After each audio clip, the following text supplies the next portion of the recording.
दुनिया में अनेकों इतिहास दफन हैं। जो इतिहास के पन्नों से सामने आ जाए उसके बारे में चर्चा होने लगती है। भूतकाल में कई ऐसे राज छिपे हैं जिनके बारे में अगर आज हम सुनते हैं तो हैरान रह जाते हैं, क्योंकि इतिहास बेहद रोचक और सोच से भी परे होता है।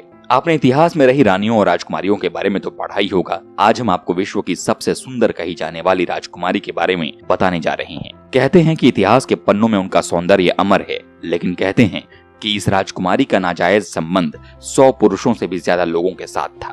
ये कोई और नहीं, विश्व की सबसे खूबसूरत राजकुमारी मिस्र की राजकुमारी थी। मिस्र की राजकुमारी क्लियोपैट्रा इतनी खूबसूरत थी कि इनको सुंदरता की देवी भी कहा जाने लगा। क्लियोपैट्रा का जीवन काफी रहस्यमय रहा था, जो आज भी खोजकर्ताओं को उनकी तरफ आकर्षित करता है। कहा जाता है कि क्लियोपैट्रा जितनी सुंदर थी, उससे कहीं ज्यादा चतुर और षड्यंत्रकारी भी थी। राजकुमारी की जिंदगी में शुरुआत से ही बहुत ज्यादा कष्ट था, क्योंकि जब ये 14 साल की थी तो इनके पिता की मृत्यु हो गई। पिता की मृत्यु के बाद मात्र 14 साल की उम्र में क्लियोपैट्रा और उनके भाई टोलेमी दियोनिसिस को संयुक्त रूप से राज्य पर शासन मिल गया था। भाई को राज्य पर क्लियोपैट्रा की सत्ता सहन नहीं हुई। फिर क्या था, बगावत हो गई। क्लियोपैट्रा को अपनी सत्ता से हाथ धोना पड़ा और सीरिया में शरण लेनी पड़ी। मिस्र की राजकुमारी अपनी खूबसूरती की जाल में किसी को भी चंद मिनटों में फंसा सकती थी। इसका एक जीता जागता नमूना तब देखा गया जब क्लियोपैट्रा ने अपने भाई द्वारा शासन छिन जाने के बाद रोम के शासक जूलियस सीजर को अपने मुंह में फंसाकर मिस्र पर हमला करवा दिया और सीजर ने टोलेमी को मार गिराया। क्लियोपैट्रा अपनी चतुरता और षड्यंत्र के चलते मिस्र के राज सिंहासन पर बैठ गई।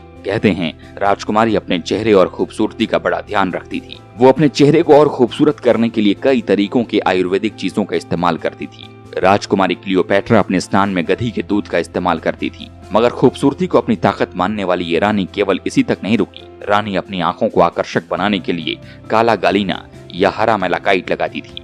इन्हें दालचीनी की छाल या लोबान से तैयार किया जाता था। क्लियोपैट्रा अपनी स्किन को एक्साफोलिएट करने के लिए डेड सी सॉल्ट का प्रयोग करती थी। क्लियोपैट्रा अपने नाखूनों को पोषण देने और कंडीशनिंग करने के लिए मेहंदी का इस्तेमाल करती थी। वैसे तो मिस्र की राजकुमारी काफी बुद्धिमान थी। कहते हैं कि क्लियोपैट्रा को 5 भाषाओं का ज्ञान था।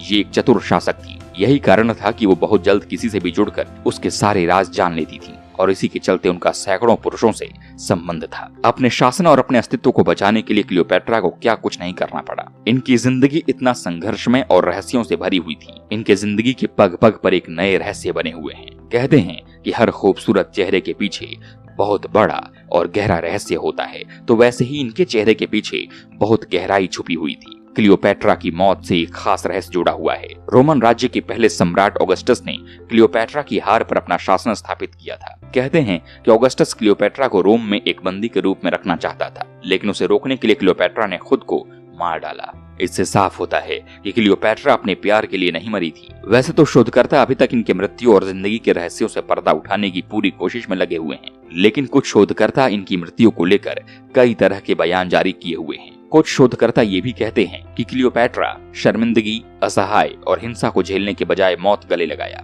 लेकिन कुछ शोधकर्ता इस पर संदेह व्यक्त करते हैं। उनका मानना था कि मिस्र की राजकुमारी प्यार के लिए मृत्यु को प्राप्त हुई। क्लियोपैट्रा आज इतिहास में एक ऐसी रहस्यमयी राजकुमारी के रूप में दर्ज है जिसके जीवन के रहस्य पर से पर्दा हटाने का सिलसिला अभी थमा नहीं है। शोधकर्ता आज भी मिस्र की राजकुमारी के जीवन के कई रहस्यों से पर्दा उठाने की कोशिश में लगे हुए हैं। तो आपको वीडियो कैसा लगा कमेंट सेक्शन में हमें जरूर बताएं और इस वीडियो को ज्यादा से ज्यादा शेयर करें, जिससे लोगों को मिस्र की राजकुमारी के बारे में पता चल सके।